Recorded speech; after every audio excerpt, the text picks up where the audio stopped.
Hey, good afternoon. Oh, You Choose Sundays. Ayana King of Maximum Communications and my very special guest today, my friend, Dominique Dom Wilson. Welcome. Thank you for having me. Thank you for accepting. I'm really excited to be talking to you today because, you and I talk often anyways, and we're just some chatterboxes. And our good friend, Lori, over at Work Mom Says podcast had us on a podcast together, which was so fun. So when I got LinkedIn Live, I knew that both you and Lori were going to be women I wanted to talk to. So I am so excited to be here with you. So why don't you tell the people who you are and what you do? So I'm Dominique, and I'm a senior advertising creative, specifically an art director. And I am also a self-acceptance and color therapy coach. And also I'm a brand storytelling coach. I have a lot going on. That's all right. I love it. I love it. So let's get right to it. Today we're talking about self-acceptance and color therapy, and you're going to kind of talk us through some of this. But first, I want to start out with self-acceptance. Tell me, and others, tell us why self-acceptance instead of self-love. I don't want to say over or instead of, but tell me why self-acceptance is so much more important right now in your purview than self-love. So I have several reasons, and they're like kind of evolving. So at the time I started, so my brand is called Love You Too. And so when I started Love You Too, that was like when self-care was like the big trendy word, and it was starting to become bubble baths and shopping and treat yourself. And, Yes. And so I already knew, I was like, I'm not calling this self-care because it's going to get lumped in with that. And so I think at the time I was just referring to it as self-love. But as I got into it more and just learning about what all these different terms actually meant, I went with self-acceptance because everything I was doing was more about feeling good about yourself as you are right now. Living your best life, being the best version of you, all that was also popular terms at the time. And I was like, well, why can't you just be okay with the person you are? Because if you are good with the person you are right now, you'll automatically start doing all that best life type stuff anyway, because you'll know you deserve it. So that's more so where it came from. And then also, to me, self-love is more so like the practice of doing these things and showing yourself love, whereas self-acceptance is more like the goal you're trying to reach or you're trying to get to. Okay, I understand that. Thank you. You know what? I'm so glad you brought that up too. I just love talking to you so much. I do. Like, I feel like there's synergy there. We're always uplifting each other, and I'm learning something from you. So I really like that you pointed out self-acceptance was this, okay, that's fine. The bubble baths, the shopping, the treat yourself, all of that. Looking to the future. That's wonderful, but how about accepting yourself now? I love that too, because I love to read stuff on Twitter and all these other social media channels within reason. That's good for my mind. And I don't know if you know, Lizzo was talking about like body positivity and like how, I don't know, are we really accepting ourselves as we are? With that movement, we glorify plus size women who are of a certain shape. Like, maybe you're a big woman, but if you're a big woman with a big belly, that's kind of overlapping. If we can see that muffin top, maybe we're not talking about you. So I really love how you bring up self-acceptance. So what have you found just in your research and doing the kind of work that you do in coaching with clients? What are you finding are some of the biggest obstacles, especially for women right now, of us just being more accepting of ourselves the way we are? Because I know there's always something I'm trying to change. And I try to talk to myself about that. Why'd you just say that? Why'd you just do that? Why are you just feeling that way? And a lot of the times it's because of what we are ingesting all the time, all around us. So what are you finding that most women find as a barrier to accepting themselves as is right now? And are you finding that?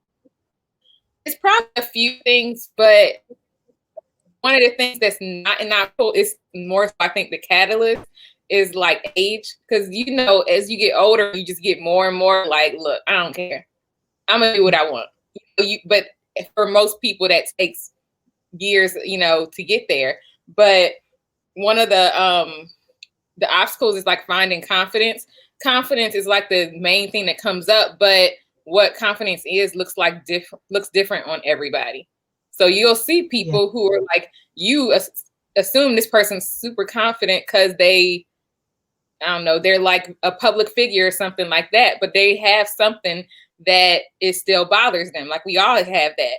And so depending on what that is, and then depending on their life experiences, like those things come together, and it's gonna dictate how they go about it. So like, about body positivity, depending on how people grew up and how people talked about bodies around them, that's going to affect their confidence of, am I going to be that person who just puts my body out there or not?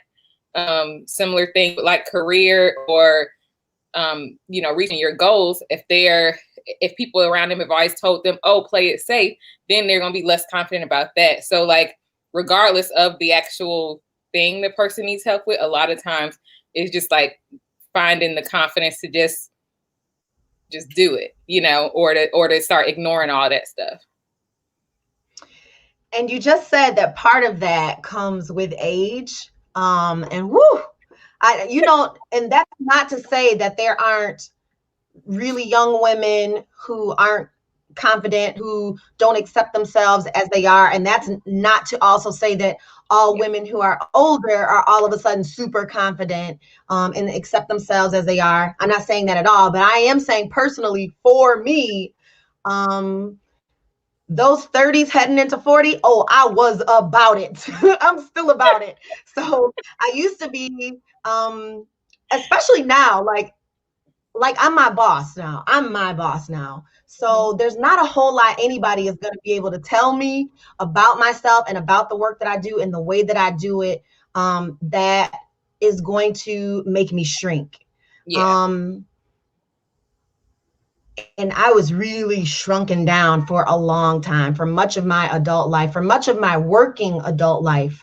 And that's not to say because people deliberately did that to me. A lot of that was my own doing. But I don't know, there was something about, like, some people say, it's 30, some people say it's 35. For me, it was something about 38 that I was like, hell to the no. Like, I know who I am. I'm super comfortable with myself. Not all the time. I'm working on some things, but I do think I began to accept myself as I am, and again, that doesn't mean I'm not trying to work on some things, but when you're talking about self-love and you're talking about self-acceptance, yeah, man, I got that now. So I'm so glad that you do the kind of work that you do. And I'm so grateful for our friendship because we could talk about this kind of stuff. Because when you're in your own head about some of this stuff for a long time, really what can happen is self-acceptance. All of a sudden you feel guilty. Am I being conceited? Am I putting myself over others? And so that could be really difficult too. So I'm glad we're having this conversation. And welcome to anyone who just joined us in the conversation. I'm talking to my friend Dominique Dom Wilson, an art director and a storyteller. And we're talking about specifically right now, self-acceptance. So tell us where you're from. If you have any questions, go ahead and drop them in the comments box. But Dom, specifically for you, what did you, if you feel comfortable talking about it, what did you need for yourself? What did you need to get comfortable with and say, I'm confident about this? So this part of this goes back to why I mentioned age, is because like I felt in myself confident when I was like in my early 20s, but the way I look at myself now, I'm like, that was not for me, but I was confident in that decision at the time. But And also I mentioned my early 20s, early into mid 20s. So I graduated from college right before the recession in 2007. And then I went back to school. I went to portfolio school. It's basically like grad level, and you build a portfolio so you can apply for jobs in advertising. So between going to portfolio school and that being is very intense, and then graduating again in basically the middle-ish of the recession, it took me a long time to get a job. And I was always like always been a very goal, oriented person. And so over time, what ended up happening is I just had put a whole bunch of my worth into my productivity and into my accomplishments. And then like I wasn't pushing anything. And I like myself up about that for a long time. It took me several years after I got a job and everything to look back and be like, you graduated in the middle of a global recession. And then you pick the industry that happened to be one of the ones that's the first affected by recessions. So it wasn't, I did all the things I could do. I was constantly redoing my portfolio and trying to meet people and things like that. But like, that really wasn't something I had control over. So for me, self-acceptance has been a whole lot of detaching my worth from those two things and just being like, no, you're doing enough. You are good enough because, and also you're not in control of everything, and like learning to accept that. Yes, definitely. I will say too, as somebody who left, like I think a high stress job too, and working for someone else, really attaching my worth to what I can get done in a day. So in starting my own business, I had to learn those things. I had to learn how to be a business owner. I knew how to do the work. I'm good at the work that I do, but learning all of those other things made me feel wildly, unprepared. And, I'm going to say this. I hate to use all of these words that we're reading about now, imposter syndrome and all of those things. And I think those things are valid. But I hate to ascribe to them all of the times too. But when I look back now, that's what was going on with me. Yeah. That's really what was going on. I was asking myself, like, what did you just do? Like, what did you just do? Should you go get another job? Should you keep going? And I just did not feel prepared for longness. And I was very worried about that. And I was very concerned about it, and not worried about what other people would think about me. I was worried about how I was feeling about myself. And I was worried about like letting my family down. I was worried about like putting a bunch of pressure on my husband. I was worried about all of those things. And really, just like you, I just had to be like, girl, are you crazy? You are doing it. You are doing it. You're doing it. It doesn't have to be perfect, but you have to keep going. And then I accepted the fact that I would sometimes do it wrong. So when we're talking about self-acceptance, for me, part of that self-acceptance was being okay with getting it wrong. The really funny thing about that is when I coach clients, specifically when they're learning something new, whether that be about social media or diversity, equity, and inclusion, right? I tell them when you're learning something new, you're going to get things wrong, and that's just part of it. But I was not willing to get some things wrong. So yeah, that was very difficult. So tell me. No, go ahead. Oh, I love what you said about the getting things wrong. Like, yeah, I think everybody learns faster if they get something wrong, because you're like, oh, I know not to do that again. And I know probably how to do it, Yep. And also wrong is like a lot of times things are like wrong, because a lot of stuff is easily fixable. Yeah, you're right. So the other thing when we're talking about like worried about getting it wrong, I had this conversation with Lori Jovest, who you know and also love. But I remember telling her how like all through my adulthood, even when I was a teenager, when I started working, I would be like just in the back of my mind ever terrified of being fired from a job. So like I've never been fired from a job ever before. But maybe that's not a good thing, because it made me obsessive about, number one, not ever being fired. And then it also made me feel like quitting was kind of like made me a failure too. So I stayed in jobs, not just my last one. I stayed in jobs sometimes when I did not need to because I was worried about looking like a failure. So just accepting, like, listen, sometimes stuff is going to go wrong and it's not right and you got to cut out and that's okay. That was very difficult for me. So yeah. I'm looking at the comments right now. Okay. Deidre says, my family time is my biggest concern and my hesitancy to launch. Oh, yes, yes, yes, yes, yes. Oh my God, yes. Let me say this about that. I mean, Deidre, girl, that's everybody's concern. Yes, we're very worried about like leaving a steady income and what people will say and what people will think, and does it fail? And if it does fail, how am I going to go back and find a job and all of these things?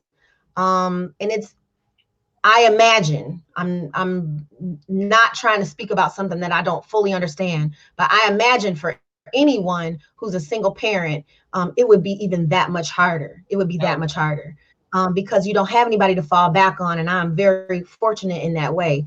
But what I will say is, don't let your fear be the reason that you don't do it. And I thought about, like, last year I posted about like burning bridges, and people will tell you, don't burn bridges, don't burn bridges. And I was like, light that boy up, light it up, light it up right now. Because if you don't, sometimes you will go back and then you will never step into your own greatness. So, you know, and maybe that's about self-acceptance too. Again, like, all right, I might fail, but that does not mean I am a failure. So thank you for that, Deidre. Okay, so go ahead with the failing part.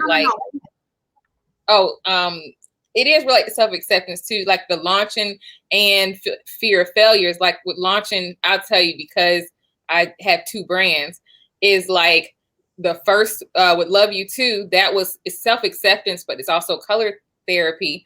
And because I'm an art director, I was like hesitant to share what I know about color for a long time because I was afraid of being wrong. But literally, as soon as I started doing it, that's when like my people start noticing my stuff way more. Like literally the second I started doing it. And then with the second one, again, because I am an art director, brand storytelling is a part of that. But because of everything I did with Love You Too, because it was so personal anyway, it made the second one way easier because I was like, you already did it before. So like you already learned a lot of the things you need to learn. So just do it and just see what happens. Yeah, I get that. Just go with it. And listen, you can always pivot, right? So if you're just joining us again, I'm talking to my guest, Dominique Dom Wilson, and we're talking about self-acceptance, and we're getting ready to talk about color therapy in a minute. If you're joining us too, listen, first of all, if you're joining us and you yourself are doing LinkedIn Live, I need to know. We're going to pivot for a second. I need to know how you feel about StreamYard because it's giving me stress. It's stressing me. This lag, I can't take it. I can't take it. Like anybody who knows me knows I'm a planner. If I'm going to do it, doggone it, I want to do it right. And this is really driving me crazy. So if it's driving you crazy too, please show me some grace, y'all. This is my second live. I might have to go to another third-party streaming device because, I'm so hurt about it. So let me know what you're using if you found a way to get rid of the lag. Okay, I want to ask you this because you're also a coach. Tell us what coaching on self-acceptance looks like before we segue into color therapy. So it's funny because originally I thought I wanted to do it one-on-one, but I realized I preferred in a group settings. But basically we go through several steps to really get clear on what you need. Everybody needs something different. You know, some people, although I have found there are 3 main things most people need, but you know, some people are going to need help with feeling comfortable in their body, because when you're comfortable in your body, you're more likely to put yourself out there, like in your career and literally everything else, every other part of your life. A lot of people need help when it comes to their career and being more either more ambitious or realizing that they do actually deserve these higher up positions and these higher goals that they have. And then the third thing is usually, it's funny, this one kept coming up because it was mostly being calm. And that's always the basis of it. But the when you get into the details of it, it's usually like really understand that you deserve the space to do things that make you feel calm and relaxed, and not like you need to constantly be doing stuff. And the reason that was funny to me is because that's me. But I didn't realize how many other people had the same issue. I was not going to put you on blast, but internally I was like, girl. You know me. Same person. Looking at you, looking at me. Yes. Yeah. And chronic busyness is not okay. It's not okay. It's not okay, and it's not healthy. So I just repainted my bedroom. And it's 2 shades of green. Like, you know how much I love plants. Like, I'm a plant mom. And so just being outdoor and in nature makes me feel so good. And I just feel like at peace I'm at peace in my home anyway, because if you can't have peace in your home, like, dude. So my home is very peaceful anyway, but my room right now just makes me feel so good and so calm and so loved and so special. And it makes me think of plants, and I feel like I'm growing. So tell us, like, when you're talking about color therapy and you're talking about creating your space, is there any kind of advice you can give someone about, and tell me if I'm going in the wrong direction, can you give somebody some clarity about, like, maybe what kind of colors they would choose if they wanted to feel a certain vibe? So the first thing, I write this on literally on every blog post, or at the end of every blog post, this is what I write. And it's that because of our different experiences, ages, cultures, and a bunch of other stuff, we all have different associations with colors. And I say that because, like, I can tell you what a color means all day long, but that does not mean that's what it means for you. And so if you, without you knowing anything about color therapy, pick colors, think about how a color makes you feel, and go with that color. And then you also just start asking yourself questions like I'll give you, I'm in my living room right now, and I always need to feel grounded and calm, but obviously I don't really sleep in my living room, so I want to be awake. So I went with this dark green, and there's also like a lot of this brown in here too, and that's because those are colors that make me feel grounded. They remind me of being outside and being around trees and things like that. But that doesn't mean that, like, somebody else can look at these exact same colors and be like, that looks boring to me, or any other thing that it means not the same thing to me. Something you can't see in this room is my couch, and several other things are dark blue. And that's because it reminds me of the ocean, and water is I'm a fire sign. I'm a Leo specifically. And so water is like extremely relaxing for me.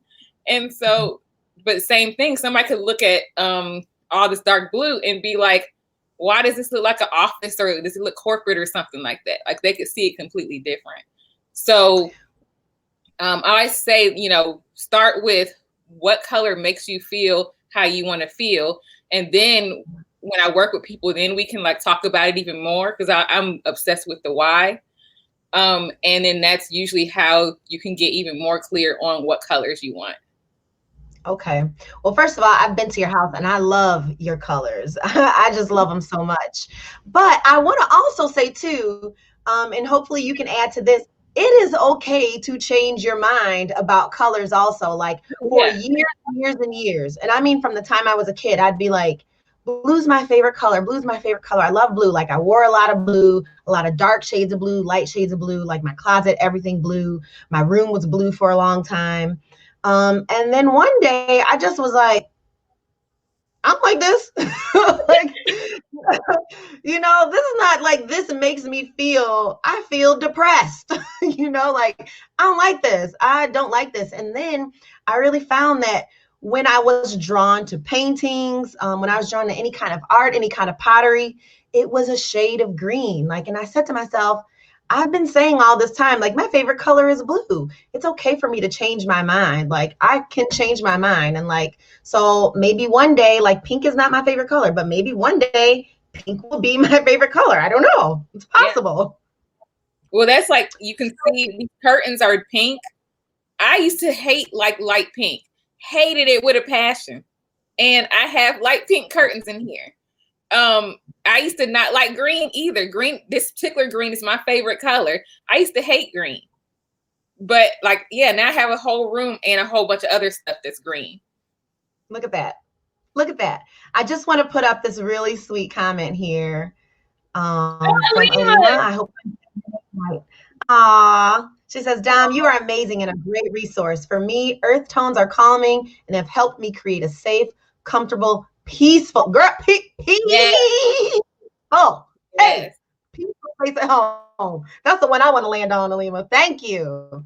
Oh, Dom, you are. Say that again. I said I will cry on this live. As long as they are tears of joy, who's going to be angry with you? No one, no one, no one. So tell us then, what does coaching look like for you? Like, okay, if someone came to you for a coaching session, what would that look like? How would that go down? So specifically for these, they would be in a group most likely. And that's just because like I found everybody, you think sometimes people won't be as vocal about emotional things when it's other people, but they always are. And I'm always like amazed that people are willing to share so much with each other. But we always start with, I have like 5 rules. They're not real rules. They're more so like things to remind you just to let go and to just allow yourself to feel and allow these things to come up. And I think one of them actually is you can change your mind at any point. You can. Yeah. And then we start with, how do you want to feel? So, really think about how you want to feel about yourself. Sometimes I also encourage people to write down why, even if they don't share why, just to write down, and also write down what that feeling means for them. Because like joy, for instance, joy means something different for everybody. And so even though we don't think it does, but it does. And then from there, we start, we get into like, what are things you can do to feel how you want to feel about yourself? And these have to be, I stress, like, these have to be things you could walk out of here right now and do it. It cannot be like, I got to get a degree and all of this stuff to be able to do it. No, we're not doing that. It has to be like, I could do it right this second. And then from there, so the way color therapy works is you're establishing like visual reminders for yourself.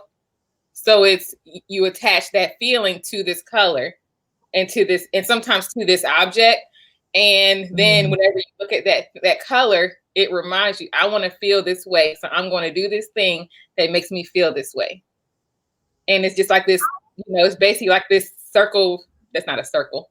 It's a circle. And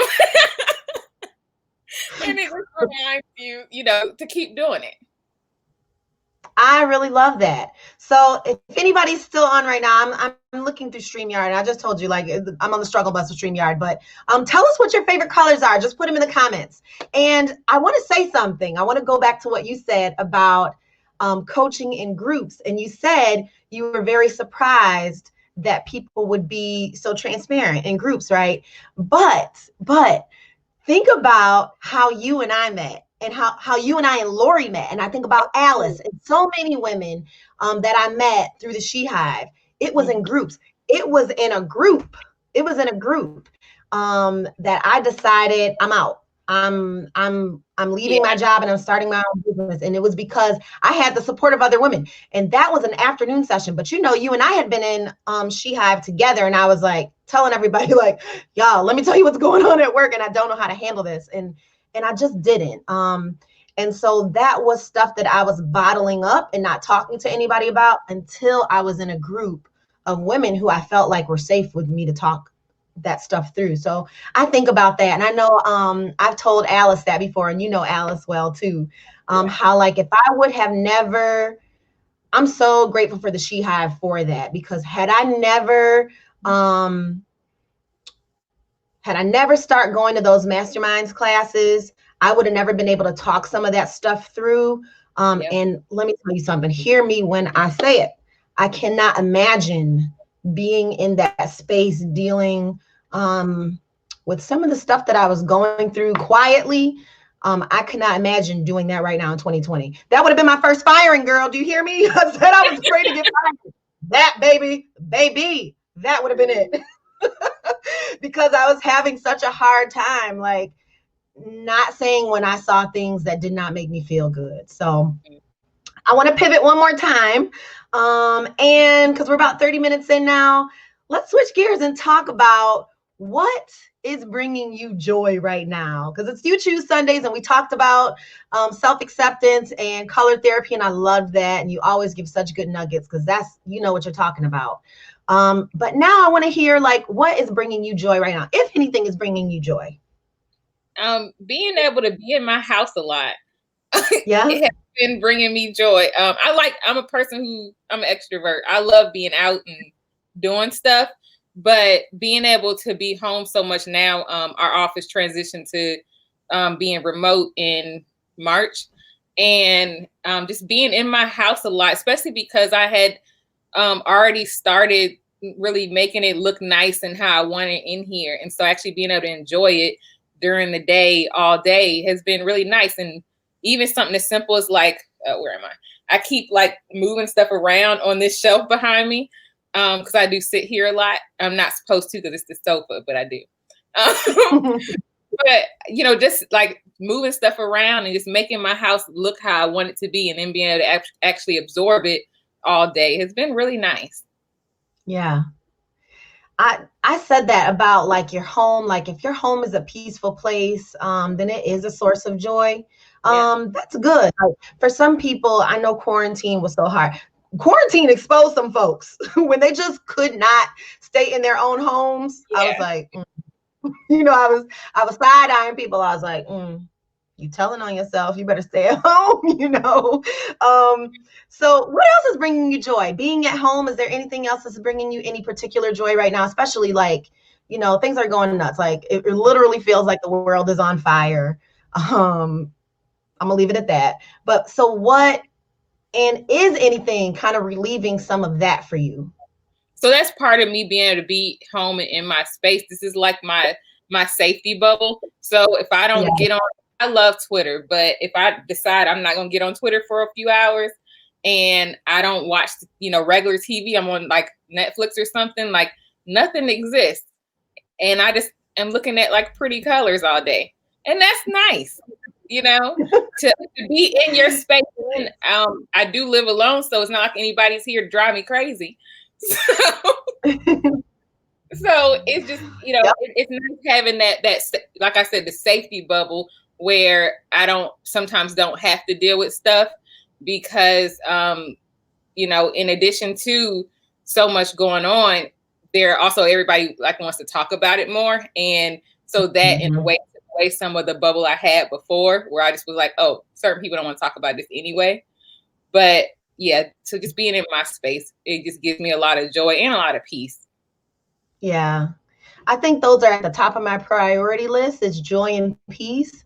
And for me, you know, especially with everything that's going on around the social justice movement and what we're seeing, it could be very difficult for me to find joy some days, because in the middle of all of that, I'm also like facilitating discussions around diversity, equity, and inclusion for corporations across industries. And it is not always easy, but let me tell you that I do find joy in that even. Because when somebody gets it, and you can see when they get it, they'll ask a question, they'll give a response, and you can see that the light bulb went on about something that I just said. There is immense joy in that. There's immense joy for me in that. Also, what's giving me joy, you know, I like to eat. I had some crab legs yesterday. Ruined my shirt when I spilled melted butter on it. Did not care. Was joyful and gleeful, girl. Yes, I was. Yes, I was. Had some boiled potatoes. Had some smoked sausage. Did not share it. It was mine. Ate all 6 hush puppies, unashamed. You know, self-acceptance. I like to eat. Whatever. Who knew, right? Whatever. The other thing that is giving me joy. You know, I'm very measured in what I do and say on social media just because I feel like it could be so toxic. I'm very transparent about that, even though I coach people on social media, right? I don't care. It can be very toxic. And so I tell people that. So what am I finding joy in on social media? Threads about kittens, puppies, owls, gardening, but also, you know, just totally dragging racists to the bottom of the pit of hell, calling their employer, showing their messages, getting them fired. Joy. I said it. Joy. I love it. If you come at me on some craziness with some foul, twisted kind of language, talking to me like you're crazy, I'm not going to argue with you. Guess what I'm going to do? I'm going to screenshot it, and then I'm going to send it to your employer, and I'm going to say, this is who you have working for you. Now, should I call the media, or do you want to? That's how I do these days. I'm not arguing with you. I'm not gonna be down in the dumps about it. All of that stuff used to really bother me. It still bothers me, right? But the pick me up is, you tried to ruin me. I'm actually gonna ruin you. Gives me joy. Don't try me. Don't do it. That's a reading big acceptance too, though. Do what works for you. What gets you there? That's something you would put on your list. I am doing what works for me, and I am accepting that I am a petty Betty. I am. Gives me joy. Gives me joy to see people coming together, to see people asking hard questions, to see people asking hard questions of themselves, myself included. Gives me joy to see my kids laughing and having a good time in the middle of all of this. Gives me joy to spend time with my husband. Gives me joy to do this. So thank you so much, so much, so much for your time, for your energy. I'm so grateful for your friendship. You know, what else can I say? I just love you so much. I do. No, look, don't do this. You won't make me cry.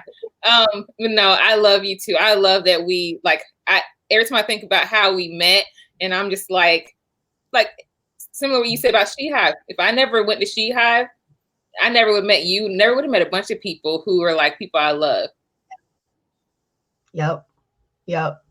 And it's such a diverse group of us too, which is also super important to me. When I talk about diversity, equity, and inclusion, like that is who I am. I like to see this melting pot. I like to see this mix of ideas.